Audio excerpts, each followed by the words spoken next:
Hi there team, it's Coach Alexa here. I thought I'd talk a little bit about dogs and runners. So this isn't running with your dog, this is runners who perhaps don't have as much sort of experience of dog behaviour or dog ownership and running around dogs. I see, particularly when I'm out coaching in sessions in parks, that there can be quite a few dog-runner interactions. Often the runner isn't necessarily particularly happy about those interactions. So I thought I'd spend a little bit of time just explaining a little bit about what's going on in some of these reactions and kind of what to look for in a dog. If you want more information, drop me a line because I can share sort of more information on dog body language. They read body language differently and they see situations differently to the way we do, which is why we can sometimes come to a bit of a misunderstanding. I'd say primarily the first type of interaction I see between dogs and runners is actually the dogs wanting to play. If you watch dogs playing, play for dogs often involves a game of chase. One dog will be running away, the other will chase, they might turn around and the other dog will be running away and the other dog is chasing. And that's what I often see when runners get a little bit nervous around dogs, that you're running, that looks like a really fun game to the dog, and to be part of that game, they'll chase you. Now, I can understand why that's not fun as a runner, particularly if you don't really know dogs particularly well. But the first thing to bear in mind is that often it is a game, and the quickest way to kind of make the dogs stop in that situation is to stop the game, to stop running. Be as boring as you can be, walk slowly, maybe come to a complete stop and just ignore the dog. The more boring you are, the less you move and the more you ignore it, no eye contact, the quicker it will just wander off and decide that you're not of interest. You're a little bit careful when you're restarting running again, so if the dog's still looking at you from afar or still quite interested in you, then maybe just walk slowly away as opposed to starting running again away, because again you're just restarting the game again when you start running. That's probably the top reason that I see for dogs getting interested in runners, just the fact that we're running. You can tell a little bit about whether or not the dog is being playful and happy, or is maybe a little bit more kind of nervous or worried or alarmed about the situation that it's in by its body language. A lot of people think that if the dog's wagging its tail, it's happy. Not necessarily so. A lot of dogs will wag their tails if they're nervous or if they're feeling sort of defensive. So it's not just all about tail wagging. But a happy dog will normally have a quite loose, wiggly body. It'll be moving around, it will have quite a sort of relaxed face.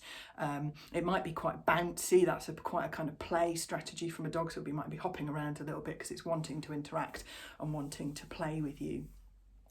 Another reason, but much less likely, of a dog-human interaction is if the dog is a bit scared of you.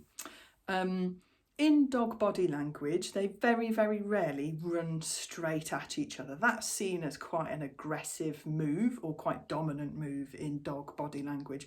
What you'll see them doing more often is coming round in curves. So they'll run slightly round to each other, or they'll run towards each other and then around off to the side.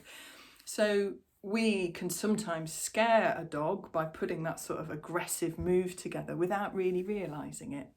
So if we're running straight at a dog and making eye contact at the dog, that's quite dominant, and some dogs might react fearfully. And the way that dogs defend themselves when they're fearful is sometimes quite aggressive if you really kind of push them.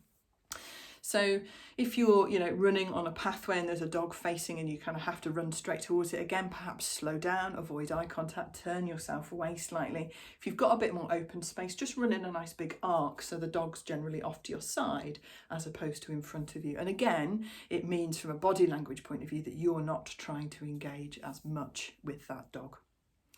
Signs of nervousness and anxiousness in dogs can start off quite subtle. So they can be like just looking away from you and then looking back kind of from the side on, or perhaps a raise of the paw, or perhaps a little bit of a sort of stiffening of the face, or distraction behaviour. So they might turn and sniff and then look at you, or be licking their lips or blinking more often.